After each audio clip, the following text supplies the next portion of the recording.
My kingdom for a glass of water?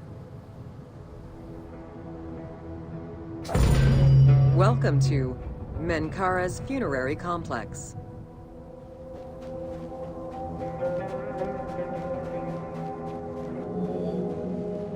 The dimensions of Menkaure's pyramid are much less grandiose. However, unlike its predecessors, Menkaure's pyramid shows a great deal of complexity in its internal and external finish.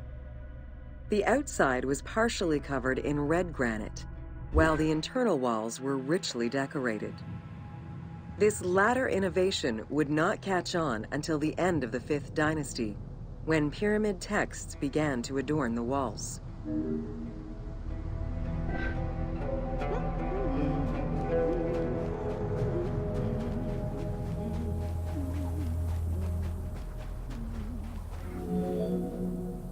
Menkaure's pyramid contains 2 sloping passages, both located in the northern side of the structure. The upper one was abandoned during the construction phase, whereas the lower one, slightly above the base of the monument, constitutes the real entrance. The lower passage leads to a first room, which, for the first time since the reign of Djoser, is decorated with engraved false doors.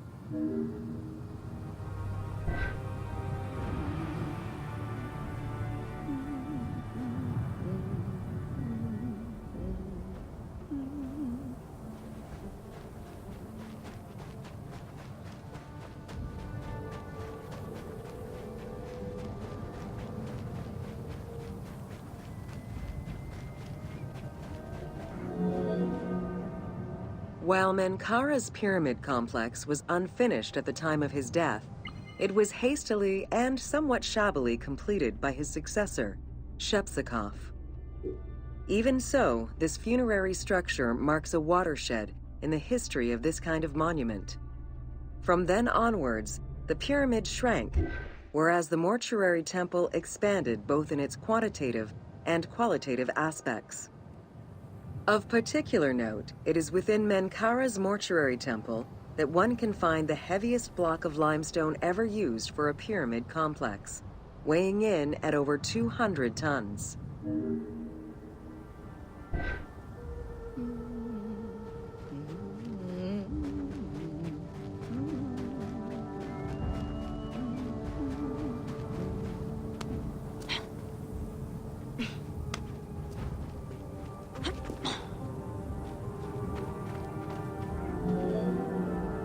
Menkaure's causeway was completed in mud brick by the king's successor, whereas the lower part was nothing more than a simple ramp. As for the Valley Temple, it was built in 2 phases. The foundations were first laid out in limestone during Menkaure's reign, but the temple itself was completed in mud brick afterwards. As such, the Valley Temple was soon damaged and ended up being completely rebuilt during the 6th dynasty.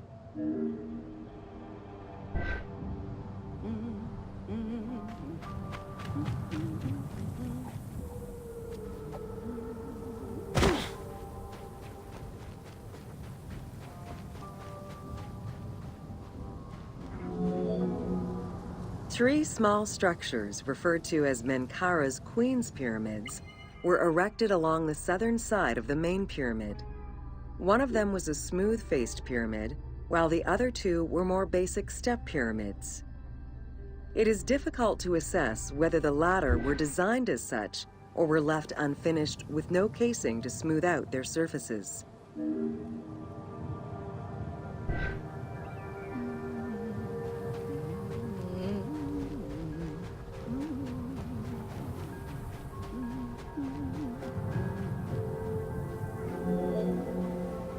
The easternmost pyramid was built with the traditional rooms and corridors found within a satellite pyramid meant to house the king's ka. However, a granite sarcophagus was found within, leading to the conclusion that it was used as an actual tomb rather than as a symbolic cenotaph.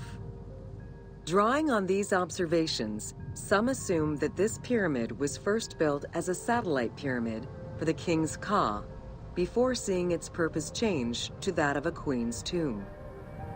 Which queen, however, remains a mystery.